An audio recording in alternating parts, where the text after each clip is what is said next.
Alright, Schlockmeisters fans, another review of my previous channel. The ugly and grimy film, Don't Answer the Phone. Let's check it out.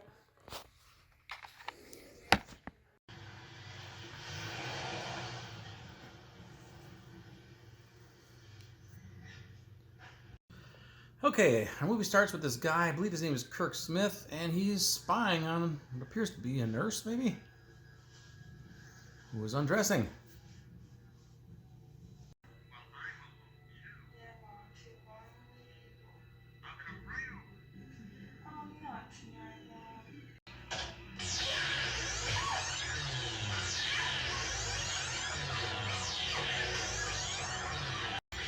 It's pretty dark, but he basically chokes her to death.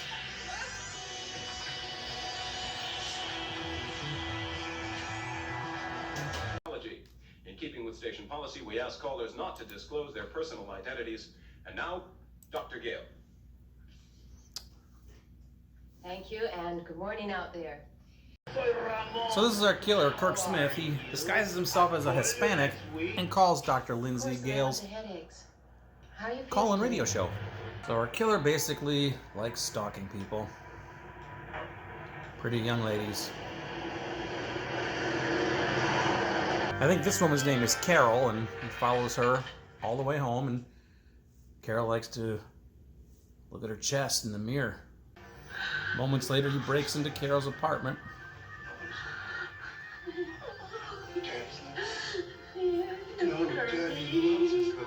Don't hurt me, don't. Kirk's got a few screws loose.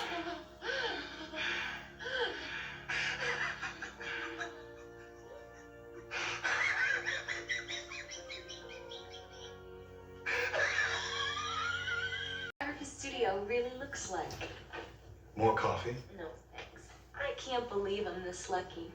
I'm in LA 2 weeks and I get picked up hitchhiking by a photographer who needs a model. My friends back in Indiana are going to be knocked out. Okay, let me back you up in a boy. Yeah, he's gonna set her up, of course. Luckiest girl in LA. Get her in some handcuffs for some photos. Petty theft along with murder. And she ends up dead, of course. Our killer has some daddy issues. He's always talking to daddy and crying, and he's a mess. But the cops are on the case. He was going to have a heart attack when you told him. Imagine busting his wife's psychic. Hey, how were you supposed to know that he was on world tour and 7,000 miles away when the murders happened, huh? When he's not assaulting and killing women, he's selling dirty pictures to Porky from the Porky's movies. He is a legit photographer and he takes erotic photos. Later on, he picks up a hooker. Morning, you're on the air with Dr. Lindsay Gale. And calls the doctor. Hello, Dr. Gale. Actually, she did. My name's Denise. Denise? And he starts choking her right in the ear. Denise, are you there? Denise? And he gets into a fight with the pimp.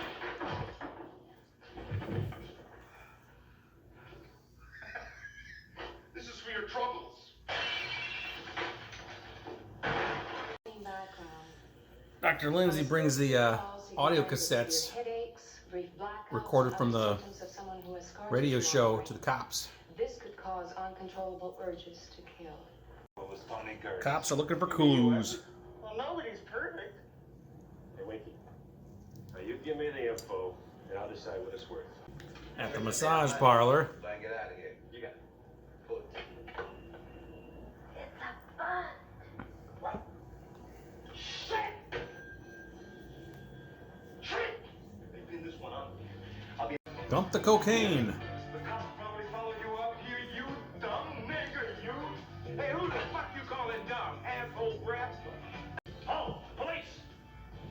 Free!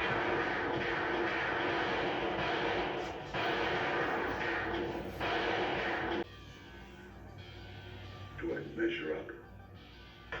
Huh? Yeah, this is a police matter. Fine, Lieutenant.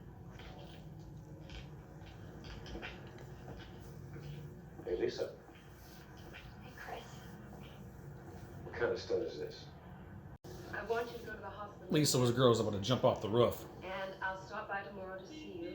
And we're going to have a talk tomorrow after you feel better. I think maybe you need a little bit more help than I can give you. Our doctor, psychiatrist, and one of the cops start an affair. And Kirk cannot stop talking to himself. Oh, so good. So good. Hello, I'm Kirk Smith. I'm here for the photo session. He cleans up well, though. I was sent over by Lloyd Weston to do your portfolio. He cons his way into her house and attacks her. He ends up choking her to death as well.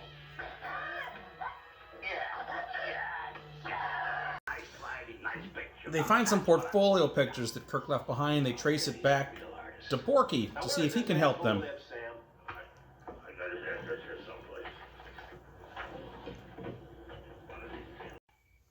I could have told you he wasn't in. When you knocked, he didn't answer the door. They end up breaking into the house without a warrant, by the way. Turns out it's the wrong place. Some mild-mannered toy salesman happens to live next door to Kirk. Put your hands in the back of your neck. Right now. Get down on your knees. Right. What are you guys talking about? We're looking for a photographer. Photographer? If you want a photographer, you're talking about the guy next door. He's a photographer. He's a real weirdo. When they do finally get to the right place, they find that he has pictures and that he's stalking Lindsay, Dr. Lindsay. We've hit it. The mother lode. Hey, there's enough porno pictures here to sink a battleship. Come here, take a look at this. But Kirk gets to the doctor before they do. Our time has come. And maybe, but not much is going to happen unless you release my hand. McCabe, we got a problem. I got it handled. Don't worry about it. No, I'm not bullshitting you now. I'm serious. Oh my God. Here's a shitload of pictures of Lindsay Gale and you. What? So they get over there before he kills her. He has her tied up, though. And a struggle ensues. And he shoots him.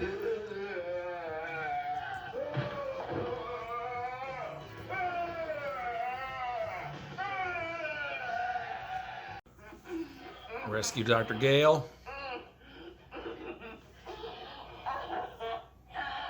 Actually, our killer is not dead. And somehow he's able to get out of his handcuffs.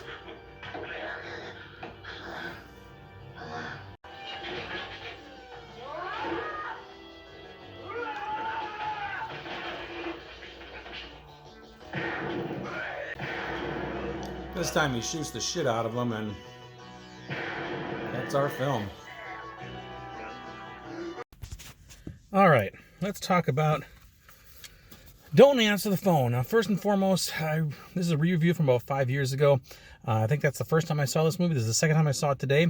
And I'd forgotten about this, and I've been meaning to buy the Blu-ray of this, and I forgot why I was seeking that out. Now I remember why. The Rhino DVD, which I have here, is cut by like 9 minutes.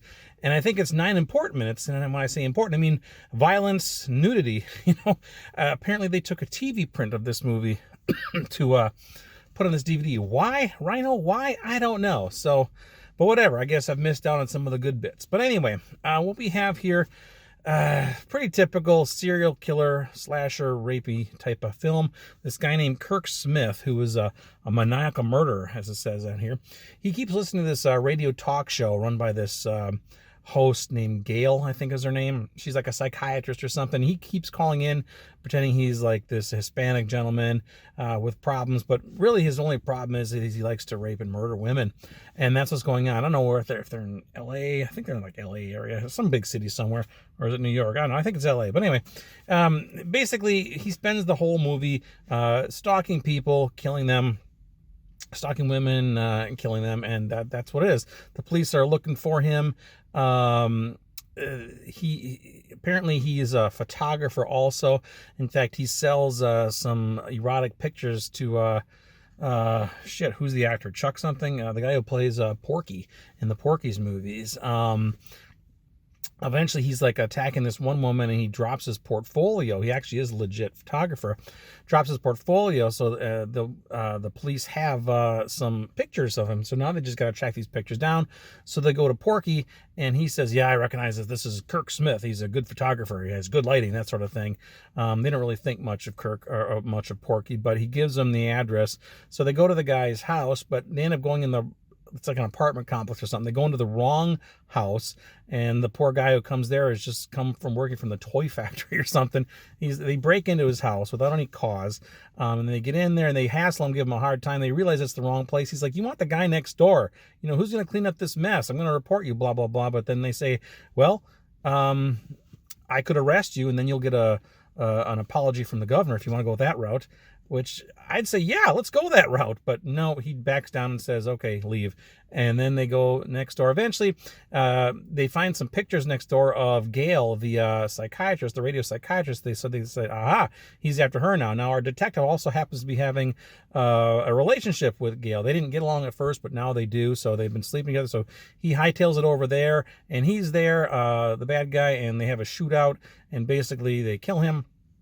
And then he's not dead yet. He gets up, then they shoot him again. Did he fall in a pool at the end? I can't remember. But anyway, he's dead. End of the story. Our cop says, you know, good riddance, scum, or something like that. And that's how our movie ends. So there you go. Again, I'm very disappointed that in the 5 years since I've watched this movie, I haven't picked up the Blu-ray, because one of the companies out there, I'm not sure if it's Severin or Blue Scorpion or Vinegar Syndrome, one of those has put out a nice Blu-ray of it, and I haven't bought it. I don't know why. But I will now, because I definitely know for sure this is not the DVD to have. You want the Blu-ray of it. So it may have been okay in its time, but it's missing a lot of bits. 9 minutes is a good chunk cut out of this. So need that back. But the movie itself, kind of dirty, kind of grimy, very exploitative. I'm sure the 9 minutes of bonus footage, which I missed, make it even more grim and dirty. But I'm looking forward to seeing that. But yeah, if you're looking for just a typical early 80s slasher type thing, you can't go wrong. Very exploitative.